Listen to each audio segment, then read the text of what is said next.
Hi అండి. అందరికీ నమస్కారం. Welcome to Sai's quick kitchen. Today special ఏంటంటే పొటాటో చిప్స్ అండి. ఇది ఎవరికి ఇష్టం ఉండదు చెప్పండి? పిల్లల నుంచి పెద్దవాళ్ళ వరకు అందరికీ ఇష్టమే ఈ పొటాటో చిప్స్ అంటే. ఎలా చేయాలో చూద్దామా ఇంకా? ఇక్కడ నేను ఒక పొటాటోని తీసుకున్నా. ఆ పొటాటోని వాష్ చేసి మంచిగా పీల్ చేసుకోవాలి. ఇలా నేను చూపించిన విధంగా. చిప్స్ అంటే ఇలా మన దగ్గర ఉన్న గ్రేడర్ ట్రే ఉంటది కదా! దానిలో పొటాటో చిప్స్ స్లైడ్ నైఫ్ ఉంటది కదా! దాని మీద పొటాటోని పెట్టి నేను చూపిస్తున్న విధంగా అన్ని స్లైసెస్‌ని చేసుకోవాలి. స్లోగా, జాగ్రత్తగా. అన్నిటిని ఒక క్లాత్ మీద సింగిల్‌గా పెట్టాలి మొత్తం. ఈలోపు ఆయిల్ కళాయిలో తగినంత వేసుకోవాలి.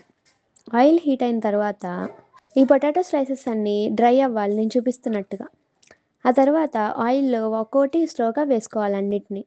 ఇదంతా కూడా మీడియం ఫ్లేమ్‌లోనే ఉంచాలి. అన్నీ స్లోగా టర్న్ చేసుకోవాలి నేను చూపించినట్టు. అండ్ ఫైనల్‌గా లైట్ గోల్డెన్ కలర్ వచ్చాక తీసేయాలి ఆయిల్‌లో నుంచి. నెక్స్ట్ ఆయిల్ అంతా పోయాక ఒక ప్లేట్ బౌల్‌లో కానీ వేసుకోవాలి.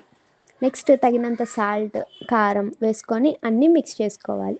అంతే అండి, సింపుల్‌గా, ఈజీగా ఇలా చేస్తే హోమ్‌లోనే పిల్లలు, పెద్దలు అందరూ కూడా తినొచ్చు. ట్రై చేయండి గైస్. ఎలా వచ్చిందో కమెంట్ చేయండి guys. Thanks for watching. Please do like, share and subscribe.